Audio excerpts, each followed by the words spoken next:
నమస్కారం సోదరిమణులారా సోదరులారా, ఈరోజు సెప్టెంబర్ 17వ తేదీ. ఈ రోజుకు ఒక ప్రత్యేకత ఉంది. ఇది ఒక చారిత్రక సంఘటన జరిగిన దినం కాబట్టి కొన్ని విషయాలు వాస్తవాలేంది, వక్రీకరణ లేనిది, ఏ పద్ధతుల్లో రాజకీయాలను ఈ పోరాటాన్ని ఉపయోగించుకోవడానికి రాజకీయాలకు ఎట్లా లింకు చేస్తున్నారో, తప్పుడు ప్రచారం ఎట్లా చేస్తున్నారో, చరిత్రకు వక్రభాష్యాలు ఎట్లా చెప్తున్నారో తెలియజేద్దామనే ఉద్దేశంతోన ఈ వీడియో తీయడం జరుగుతూ ఉంది. వాస్తవంగా తెలంగాణ రైతాంగ సాయుధ పోరాటం 5 సంవత్సరాలు సాగింది. సెప్టెంబర్ 17న భారతదేశంలో నిజాం రాజు ఏలుబడిలో ఉన్న ప్రాంతము విలీనమైన 1951 వరకు ఈ పోరాటం సాగింది, సాయుధ పోరాటం. ఈ సాయుధ పోరాటంలో 4000 మంది కమ్యూనిస్టులు అమరులు కావడం జరిగింది. 1951లో కౌల్దారి రక్షణ చట్టం వచ్చినాక ఆ పోరాటము విరమించడం జరిగింది. కాబట్టి దాని వాస్తవాలు ఏంటి అనేది ఈ పుస్తకంలో ఉన్నవి. ఈ పుస్తకము చదవడం చాలా అవసరం ప్రతి ఒక్కరు. అదేవిధంగా తాజాపరిచిన చాలా సూక్ష్మంగా కొన్ని విషయాలు, ముఖ్యమైన ఘటనలు తెలియజేస్తూ ఈ పుస్తకంలో వివరించడం జరిగింది. కాబట్టి వీటిని మనం వాస్తవం ఏంది అనేది చరిత్రకు సంబంధించిన విషయాలు తెలుసుకోవాల్సిన అవసరం ఉంది. వాస్తవంగా 1947 ఆగస్టు 15వ తారీఖు రోజు భారతదేశానికి స్వాతంత్రం బ్రిటిష్ వారి నుండి సాధించుకోవడం జరిగింది. కానీ నిజాం రాజు ఏలుబడిలో ఉన్న తెలంగాణ ప్రాంతం, కర్ణాటకలోని కొన్ని జిల్లాలు, మహారాష్ట్రలోని కొన్ని ప్రాంతాలు, ఇవన్నీ కూడా కలిపి నిజాం రాజు ముస్లిం, ఆయన ఏలుబడిలో ఉండేది ప్రాంతం. గ్రామాల్లోనేమో జాగీర్దారులు, జమీందారులు, దేశ్ముఖులు, భూస్వాములు, పట్వారీలు, పటేళ్ళు, ఈ హిందువులు, వీళ్ళంతా హిందువులు సంబంధించి విపరీతంగా క్షేత్రస్థాయిలో, గ్రామ స్థాయిలో దోపిడీ, సామాజిక దోపిడీ కానీ ఆర్థిక దోపిడీ కానీ చేసేవాళ్ళు. చాలా తీవ్రంగా ఇబ్బందులు పెట్టేది. కాబట్టి ఈ పోరాటము సంబంధించి హిందూ భూస్వాములకు, ముస్లిం రాజుకు వ్యతిరేకంగా హిందువులు, ముస్లిములు, ఇతర మతాల వాళ్ళు, అన్ని కులాల వాళ్ళు పోరాటం చేయడం జరిగింది. దీన్ని వక్రీకరిస్తూ ఉన్నారు. ఈరోజు మన హైదరాబాదులో కేంద్ర ప్రభుత్వం, బీజేపీ ప్రభుత్వం, ఇది విమోచన దినం, ఇది నిజాం రాజు ముస్లిం కాబట్టి ముస్లింను ఓడించిన దినము, ఓడించి హిందువులు విముక్తి చెందారు, విమోచన చెందారు అని చెప్పి చరిత్రకు వక్రభాష్యాలు చెప్పడం జరుగుతూ ఉంది. రజాకార్ అని ఒక సినిమా తీసిండ్రు. బీజేపీలకు అనుకూలంగా, ఆర్ఎస్ఎస్కి అనుకూలంగా ఈ రజాకార్ అనే ఒక సినిమా తీయడం జరిగింది. ఈ రజాకారు సినిమా హిందూ ముస్లింల కొట్లాట, ఈ తెలంగాణ సాయుధ పోరాటం అని చెప్పి తప్పుడు సంకేతం ఇవ్వడం జరుగుతూ ఉంది. ఈ రజాకార్ సినిమాను విస్తృతంగా ఈ తెలంగాణలో వేయడం జరుగుతూ ఉంది. కాబట్టి ఇది తప్పుడు ప్రచారాన్ని, చరిత్రను వక్రభాష్యాలు చెప్పేదాన్ని జనంలోకి, ఈరోజు ఉన్న యూత్లోకి తీసుకుపోవడం జరుగుతూ ఉంది. వాస్తవంగా యూత్కు ఈ విషయాలు ఏం జరిగిందో కూడా తెలియదు. అదే వాస్తవం అనుకొని ఈ ముస్లింల మీద ద్వేషం పెంచుకొని హిందువులం అంతా ఒక్కటని ఓట్లు సాధించుకోవడానికి ప్రయత్నం చేయటం అనేది జరుగుతూ ఉంది. దీన్ని మనం అర్థం చేసుకోవాల్సిన అవసరం ఉంది. అదేవిధంగా తెలంగాణ రాష్ట్ర ప్రభుత్వము దీన్ని ప్రజాపాలన దినోత్సవం అని చెప్పి ఈరోజు నిర్వహిస్తామని ప్రకటించారు. రాష్ట్ర ప్రభుత్వం, కాంగ్రెస్ ప్రభుత్వం ప్రజాపాలన దినోత్సవం అని ప్రకటిస్తామన్నారు. అదేవిధంగా గత సంవత్సరం అంటే బీఆర్ఎస్ ప్రభుత్వం అధికారంలో ఉన్నప్పుడు దీన్ని బీఆర్ఎస్ ఎంఐఎం ఏమి ప్రకటించారు? సమైక్యతా దినోత్సవం అని సభలు అధికారికంగా నిర్వహించడం జరిగింది. కమ్యూనిస్టులు, ఉభయ కమ్యూనిస్టులు ఇది భారతదేశంలో విలీనమైన దినం అని చెప్పి వాళ్ళు విస్తృతంగా ప్రచారం చేయటం అనేది జరుగుతూ ఉంది. కాబట్టి దీని వాస్తవాలు ఏంది మనము తెలుసుకోవాల్సిన అవసరం ఉంది.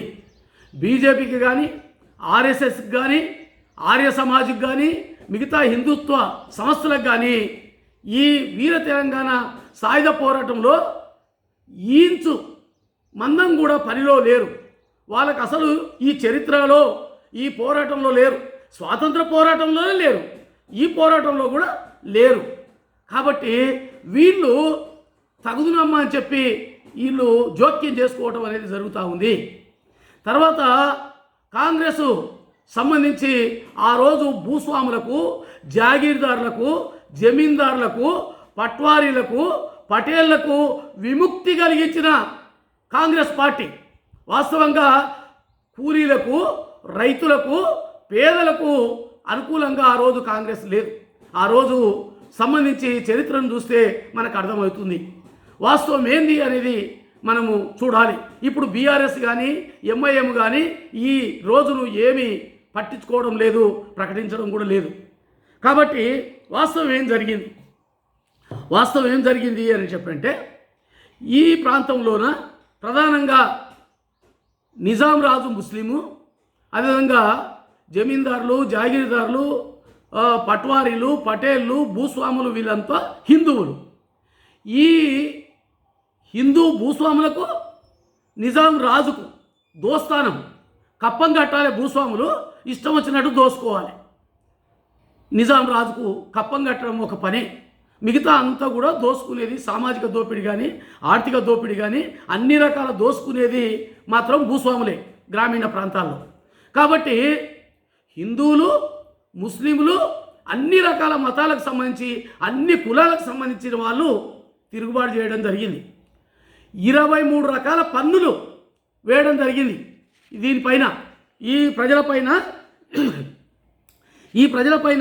23 రకాల పన్నులు, గొల్లవారి పైన పన్ను, అదేవిధంగా పెండ్లిళ్ళ పైన పన్ను, మాలమాదిగల పైన పన్ను, సాలెళ్ళ పైన పన్ను, కూరగాయల పైన పన్ను, కూలీల పైన పన్ను, తర్వాత రెడ్డి గారికి నజరానా, అదేవిధంగా ఈ శవాలు పూడ్చినందుకు పన్ను, నూనె తమలపాకులు అమ్మినందుకు పన్ను, బెస్తవారి పైన పన్ను, తర్వాత హిందూ సంబంధించిన శిల్ప కళాకారుల పైన పన్ను, అదేవిధంగా దున్నపోతులు సాకినందుకు పన్ను, కుమ్మరి వాళ్ళపైన పన్ను, సాకలి వాళ్ళపైన పన్ను, అదేవిధంగా రాజుగారి దౌరా అంటే ప్రయాణం చేసినందుకు పన్ను, ఇంటి పన్ను, ఈ పద్ధతిలో బోయిల పైన పన్ను, ఇట్లా 23 రకాల పన్నులు వేసేది. అదేవిధంగా పంటకు సంబంధించి చూస్తే కూడా విపరీతమైన దోపిడీ. మొత్తము విష్ణూరు దేశ్ముఖ్ రామచంద్రారెడ్డికి 45,000 ఎకరాల భూమి, అదేవిధంగా జన్నారెడ్డి ప్రతాపరెడ్డికి 1,00,000 ఎకరాల భూమి. ఇటువంటి భూస్వాముల భూముల్లో ఈ గ్రామీణ రైతులు, పేద రైతులు పనిచేయాలి. ఫస్ట్ బాగా వర్షం వచ్చినప్పుడు మంచిగా పంటలు వండేటప్పుడు ఆ పద్ధతిలో విత్తనాలు వేసే టైంలో విత్తనాలు వేయాలి, నాటే టైంలో నాటాలి. భూస్వాముల పొలాల్లో ఫస్ట్ పనిచేసి వాళ్ళ పంటలకు ఎలాంటి ఇబ్బంది కాకుండా చేసినాకనే తమ సొంతం భూముల్లో రైతులు విత్తనాలు వేయాలి, నాట్లు నాటాలి, మిగతా వ్యవసాయ పనులు చేసుకోవాలి. అంటే అప్పటికి సీజన్ అయిపోతుంది. సీజన్ అయిపోయినాక పంటలు సరిగ్గా రావు. పంటలు రాకపోయినా ఈ పన్ను కట్టాల్సిందే. ఈ పన్ను విపరీతమైన దోపిడీ పన్ను. ఆ పన్ను కట్టడానికి పండిన పంట చాలదు. దాంతో ఈ పేద రైతులు ఊర్లు వదిలిపోయేది, పారిపోయేది. ఆ పన్ను కట్టలేక పారిపోతే కూడా పట్టుకొచ్చి మళ్ళా వ్యవసాయం చేయించి పన్నులు గుంజేవాళ్ళు. అదేవిధంగా స్త్రీలు పైన కన్ను పడితే చాలు, స్త్రీలు అందంగా ఉంటే చాలు, వీళ్ళకు నచ్చితే చాలు, ఆ స్త్రీలను మొత్తం చెరబట్టేది. పెళ్ళిళ్ళు అవుతున్నాయంటే పెళ్ళి కన్నా ముందే అమ్మాయిని చెరిచేది. ఎంత ఇబ్బందులు అంటే అంత వెట్టి చాకిరి ఉండేది, అంత దోపిడీ, ఆర్థిక దోపిడీ ఉండేది, చాలా ఇబ్బంది పడేది. దీనికి సంబంధించి చాలా ప్రజల్లో తిరుగుబాటు ఉండేది. అదేవిధంగా నిజాం రాజు పరిపాలనలో సంబంధించి ఉర్దూ భాష అధికార భాష, దీనికి అత్యంత ప్రాధాన్యత ఇచ్చేది. పాఠశాలల్లో కాలేజీల్లో చదువు మొత్తం ఉర్దూలోనే ఉండేది. తర్వాత మరాఠీ సంబంధించి కొంత ప్రాధాన్యత ఇచ్చేది, కానీ తెలుగుకు సంబంధించి దీనికి ప్రాధాన్యత ఇచ్చేవాళ్ళు కాదు. అందుకోసము 1901 నుంచే ఈ ఉద్యమాలు స్టార్ట్ అయినాయి.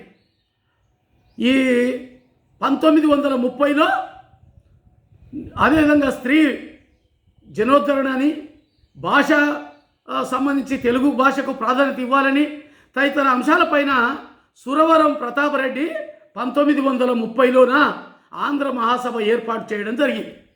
ఈ ఆంధ్ర మహాసభ మొదట కేవలం భాష సమస్య, సాంస్కృతిక సమస్యలకు మాత్రం పరిమితమైంది. తర్వాత కాలం గడిచే కొద్దీ రైతు సమస్యలపైన కూడా స్పందించడం మొదలుపెట్టింది. 1944లోన భువనగిరిలోన ఒక ఆంధ్ర మహాసభ సభ జరిగింది. ఈ సభలోన కమ్యూనిస్టులకు నాయకత్వ పాత్ర ఇచ్చిండు.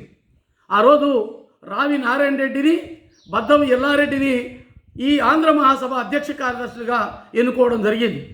వీళ్ళు సంబంధించి ఈ ప్రజల కోసం పనిచేయాలని చెప్పి, ఈ రైతుల వెట్టి చాకిరి వ్యతిరేకంగా తిరుగుబాటు చేయాలని, ఈ రైతుల పైన దోపిడీ, ఆర్థిక దోపిడీకి వ్యతిరేకంగా పోరాటం చేయాలని చెప్పి నిర్ణయం చేసుకున్నారు. కానీ అప్పటికే ఈ దేశ్ముఖులు, జాగీర్దారులు, జమీందారులు విపరీతమైన దాడులు చేసి ఇబ్బందులు పెట్టిరు.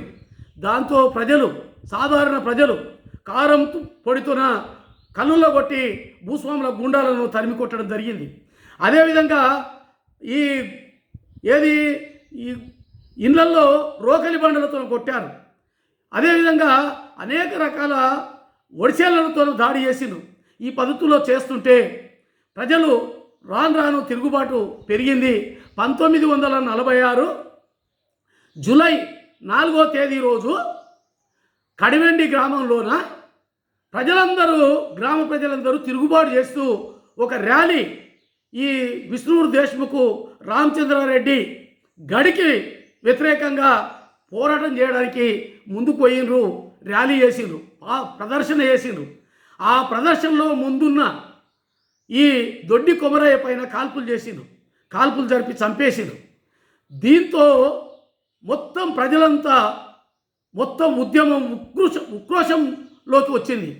1946 సెప్టెంబర్లోన ఇక తప్పదు అని చెప్పి సాయుధ పోరాటానికి పిలుపునివ్వడం జరిగింది. ఈ 46 సెప్టెంబర్ నుంచి సాయుధ పోరాటము 5 సంవత్సరాలు సాగింది. ప్రధానంగా 1946 సెప్టెంబర్ 11న ఈ కమ్యూనిస్టు పార్టీ నాయకత్వంలోన, ఆంధ్ర మహాసభ నాయకత్వంలోన ఈ సాయుధ పోరాటానికి పిలుపునివ్వడం జరిగింది.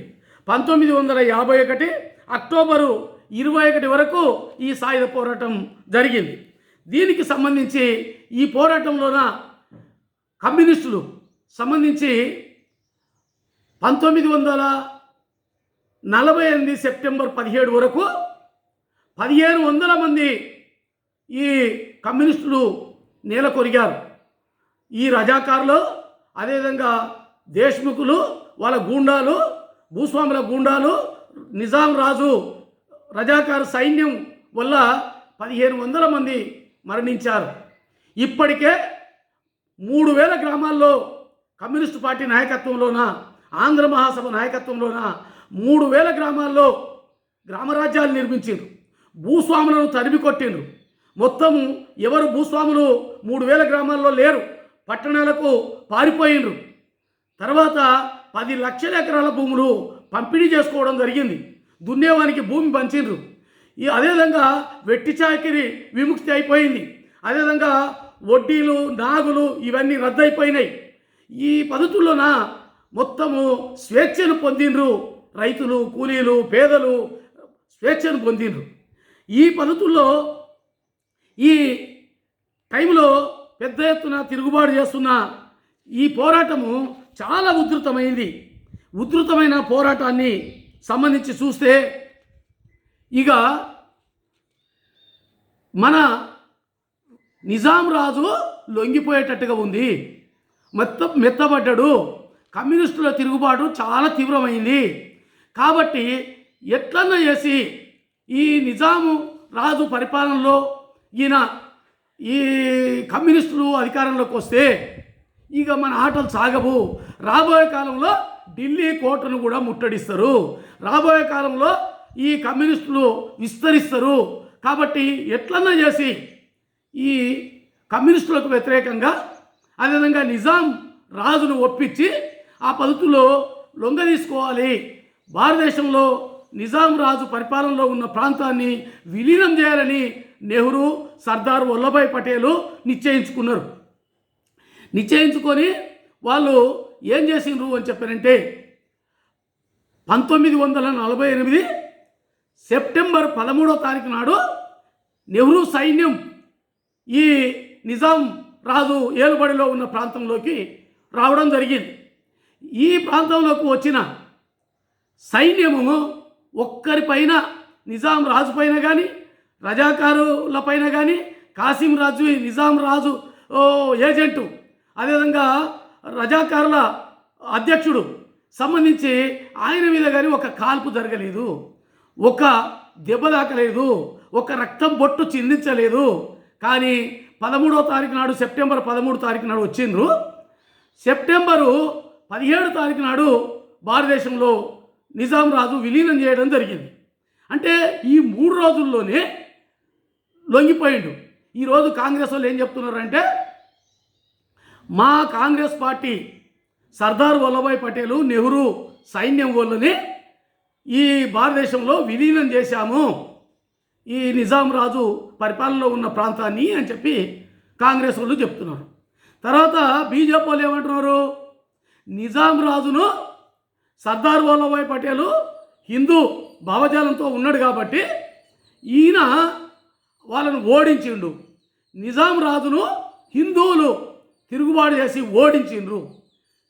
ఈ ఓడించినందుకు నిజాం రాజు ఓడిపోయిండు కాబట్టి ఇది విమోచన చెందింది.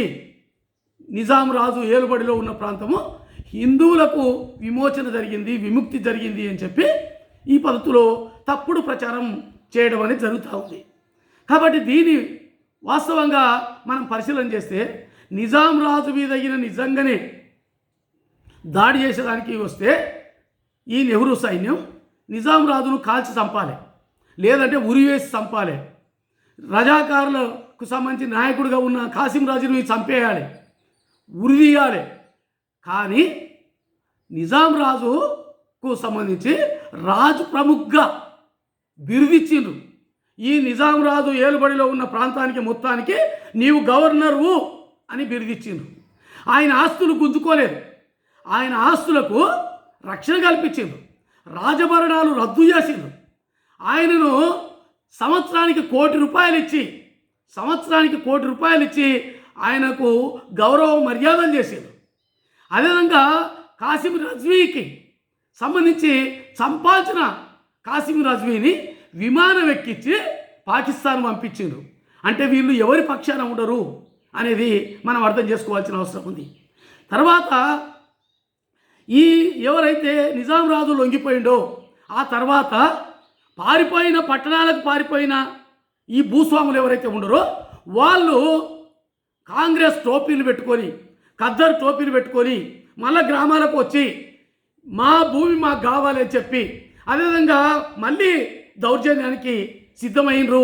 నెహ్రూ సైన్యం ద్వారా ఈ భూమిని కబ్జా చేయాలని, అదేవిధంగా వీళ్ళను చంపాలని ప్రయత్నం చేయటం అనేది జరిగింది. అంటే ఈ భూస్వాములు, జాగీర్దారులు, జమీందారులు, లక్షల ఎకరాల భూములు ఉన్నోళ్ళు మళ్ళీ వాళ్ళ పక్షాన ఎవరు ఉన్నారు? కాంగ్రెస్ వాళ్ళు ఉన్నారు.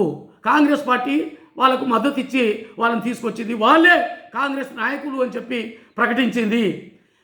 కానీ కమ్యూనిస్టులు మాత్రమే రైతులకు, కూలీలకు, పేదలకు అండగా నిలబడ్డారు. ఈ పోరాటము సంబంధించి వాస్తవంగా సెప్టెంబర్ 17తోన ఇది విరమించలేదు. ఎందుకు విరమించలేదు అంటే ఈ జమీందారులు, జాగీర్దారులు, భూస్వాములు, పట్వారీల, పటేళ్ళ ఆగడాలు ఆగలేదు. తర్వాత ఇప్పుడు సాధించుకున్న 10 లక్షల ఎకరాల భూమిని కాపాడుకోవాలి, అదేవిధంగా పెట్టిన కేసులు ఎత్తేపియాలి, జైలు కోయిలను బయటికి తెచ్చుకోవాలి అని చెప్పి 3 ఏళ్ళు మళ్ళీ కొనసాగింది పోరాటం. సాయుధ పోరాటం మళ్ళీ 3 ఏళ్ళు కొనసాగింది. ఈ 3 ఏళ్ళ పోరాటంలోన నెహ్రూ సైన్యము వాస్తవంగా వీళ్ళు కూడా నిజాం రాజు ఏలుబడిలో నుంచి భారత స్వాతంత్రంలోకి వచ్చిండ్రు కాబట్టి వీళ్ళు మా వాళ్ళు, వీళ్ళు రైతులు, కూలీలు కూడా న్యాయమైన కోరికలు కోరుతున్నారు అని అన్నప్పుడు నెహ్రూ సైన్యం వెళ్ళిపోవాలి. ఆ రోజుతో విలీనమైనాక ఇంక అయిపోయింది. కానీ నెహ్రూ సైన్యం ఇక్కడే ఉన్నది. ఇక్కడే ఉండి వీళ్ళపైన, కమ్యూనిస్టుల పైన దాడులు, హత్యలు, అత్యాచారాలు చేసింది నెహ్రూ సైన్యం. మొత్తము ఆ భూమిని గుంజుకోవాలని భూస్వాములు పోరాడుతుంటే వాళ్ళకి అండగా నిలబడ్డది నిజాం, ఈ నెహ్రూ సైన్యం. సర్దార్ వల్లభాయ్ పటేల్ హోమ్ మినిస్టర్గా ఉన్నాడు, ఆయన సైన్యం. దాన్ని అడ్డుకునే దానికోసం తిరుగుబాటు చేసినందుకు కమ్యూనిస్టులను 2500 మందిని పొట్టలు పెట్టుకున్నది నెహ్రూ సైన్యం. అంటే ఈ కాంగ్రెస్ కానీ, ఈ నెహ్రూ సైన్యం కానీ ఎవరికి అండగా నిలబడ్డది అంటే మళ్ళీ ఆ భూస్వాములకు, ఆ జాగీర్దారులకు, జమీందారులకు అండగా నిలబడి ఆ భూములు గుంజుకోవడానికి ఒత్తాసు పలికింది, ఆ పద్ధతులు ప్రయత్నం చేసింది. దాన్ని కాదని కమ్యూనిస్టులు మళ్ళా 2500 మంది ప్రాణాలు పోయినా కూడా భూమిని దక్కించుకోనికే పోరాటం ఉధృతమైంది. దాంతో దిగివచ్చిన నెహ్రూ ప్రభుత్వం కౌలుదారి రక్షణ చట్టం సంబంధించి 1951లో తీసుకురావడం జరిగింది. కౌలుదారి రక్షణ చట్టం ఇది పార్లమెంటులో కూడా చట్టమైంది. అంటే ఎవరి చేతిలో ఉన్న భూమి వాళ్ళకే ఉండాలి. ఇప్పుడు ఎవరైతే భూస్వాముల నుంచి గుంజుకొని బంజర్ భూములు, ప్రభుత్వ భూములు, అదేవిధంగా భూస్వాముల సికం భూములు, సీలింగ్ భూములు ఏవైతే గుంజుకొని ఉన్నారో ఆ భూములు మొత్తం రక్షణకు చట్టం వచ్చింది. దాంతో ఆ భూముల రక్షణ కోసము ఇచ్చేసింది. కాబట్టి అప్పుడు విలీనం సంబంధించి ఈ వీర తెలంగాణ రైతాంగ సాయుధ పోరాటము విరమించడం జరిగింది. కాబట్టి మనం అర్థం చేసుకోవాలి, ఈ పోరాటంలో ఇది మొత్తం కూడా కమ్యూనిస్టుల పోరాటం. ఈ పోరాటంలో ఈ 5 ఏళ్ళు సాగిన ఈ పోరాటంలో బీజేపీ వాళ్ళు కానీ, ఆర్ఎస్ఎస్ వాళ్ళు కానీ, ఆర్య సమాజ్ వాళ్ళు కానీ, హిందుత్వ సంస్థలు కానీ ఒక్క రోజు కూడా పని చేయలేదు, రైతులకు అండగా నిలబడలేదు. వీళ్ళు పనిచేయని వాళ్ళు ఈరోజు మాది అని చెప్పి మేము తగుదునమ్మా అని చెప్పి రావటం అనేది జరిగింది. ఈ బీజేపీ వాళ్ళకు, ఆర్ఎస్ఎస్ వాళ్ళకు ఇది ఒక చరిత్రను వక్రీకరించడం వాళ్ళ నైజం. వాస్తవంగా స్వాతంత్ర పోరాటంలో ఏ ఒక్కరు పాల్గొనవద్దు అని చెప్పి ఆర్ఎస్ఎస్ నాయకుడు, సిద్ధాంతకర్త హెడ్గేవార్ ప్రకటించిండు. ఏమని? భారతదేశ స్వాతంత్ర పోరాటంలో ఎవరూ పాల్గొనకండి హిందువులారా అని ప్రకటించిండు. దాంతో ఆర్ఎస్ఎస్ ఒక కార్యకర్త ఎందుకు పాల్గొనరాదు, భారతదేశం సంబంధించి స్వాతంత్రం రావాలి కదా, మేము పాల్గొంటాం అంటే, మీరు పాల్గొంటే మీ భార్య పిల్లలను వదిలిపెట్టిపోవాల్సి వస్తుంది అని చెప్పిండు. మా భార్య పిల్లలకు చెప్పుకున్నాం, మేము స్వాతంత్ర పోరాటంలో పాల్గొంటామని చెప్పి ఒక ఆర్ఎస్ఎస్ కార్యకర్త అంటే, నీ ఇష్టం, అది నీవు సంఘంలో పనికిరావు అని చెప్పిండు. కాబట్టి ఈ పద్ధతిలో స్వాతంత్ర పోరాటంలో పాల్గొనలేదు. అదేవిధంగా వీర్ సావర్కర్ అని చెప్పి స్వాతంత్ర పోరాట యోధుడు అని చెప్పి వాళ్ళకు మిగిలింది ఒక్కడే. అది కూడా కొన్ని రోజులు స్వాతంత్ర పోరాటంలో పనిచేసినందుకు ఆయనకు జైలు శిక్ష పడ్డది. ఈ జైల్లో అండమాన్ నికోబార్ దీవుల్లో జైల్లో ఉంటే తట్టుకోలేక ఆయన సర్దారు వీర్ సావర్కరు సంబంధించి క్షమాభిచ్చ లెటర్ పెట్టిండు బ్రిటిష్ ప్రభుత్వానికి. మాది తప్పైంది, క్షమించండి, మీ ప్రభుత్వానికి నేను అండగా ఉంటా, హిందువులను మీకు మద్దతుగా తీసుకొస్తా, తర్వాత ఈ కమ్యూనిస్టులకు వ్యతిరేకంగా నిలబడతా, కాబట్టి మీకు అండగా ఉంటా, నన్ను క్షమించండి, ఇప్పటి నుంచి మీకు ఎలాంటి ఇబ్బంది కలిగినాయని చెప్పి రాతపూర్వకంగా రాసి క్షమాభిక్షకు అడిగితే వాళ్ళు అప్పుడు విడుదల చేసిర్రు. అట్లా పాల్గొన్నదే ఈ వీర్ సావర్కర్ ఒక్కడే. మిగతా వాళ్ళు ఎవ్వరు కూడా ఈ స్వాతంత్ర పోరాటంలో లేరు. స్వాతంత్ర పోరాటంలో లేకపోగా స్వాతంత్ర పోరాటానికి నాయకత్వం వహించిన జాతిపిత మహాత్మా గాంధీని చంపిన వాళ్ళు ఎవరు అంటే ఆర్ఎస్ఎస్ నాయకుడు నాథూరామ్ గాడ్సే ఆర్ఎస్ఎస్ నాయకుడు. ఈ బీజేపీ సంబంధించిన సిద్ధాంత సంస్థ ఆర్ఎస్ఎస్, ఆ సంస్థకు నాయకుడు చంపడం జరిగింది మహాత్మా గాంధీని. ఎందుకు చంపిండు? ఆయన హిందూ ముస్లింలు కలిసి ఉండాలి, దేశం విడిపోవద్దు అన్నందుకు, మత సామరస్యం కావాలన్నందుకు ఆయన చంపేసిండ్రు. కాబట్టి మనం అర్థం చేసుకోవాలి, ఈ ఆర్ఎస్ఎస్ కానీ బీజేపీ కానీ ఈ హిందువులకు కానీ ముస్లింలకు కానీ ఎవరికి మేలు చేసే సంస్థ కాదు. కాబట్టి మతోన్మాద సంస్థ ఈ ఆర్ఎస్ఎస్, విశ్వ హిందూ పరిషత్తు, అదేవిధంగా బజరంగ దళ్, అదేవిధంగా ఏబీపీ, మిగతా ఏదైతే వాళ్ళ సంఘ పరివారం ఉందో అందరూ కూడా దేశద్రోహులు. వాస్తవంగా దేశానికి భక్తులు కాదు, వీళ్ళందరూ కూడా మొత్తం భూస్వాములకు అండగా నిలబడేటోళ్ళు, బ్రిటిష్ వారికి అప్పుడు అండగా నిలబడ్డోళ్ళు.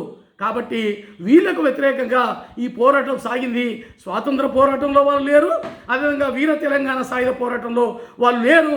ఈరోజు మాత్రం తగుదనమ్మని వచ్చి తప్పుడు ప్రచారం చేస్తున్నారు. దాన్ని నమ్మరాదు, దాన్ని తిప్పికొట్టాలని యువకులకు విజ్ఞప్తి చేస్తూ ఈ అవకాశం ఇచ్చి ఇంతసేపు మీరు విన్నందుకు ప్రత్యేక ధన్యవాదాలు, నమస్కారం తెలియజేస్తూ ముగిస్తున్నాను.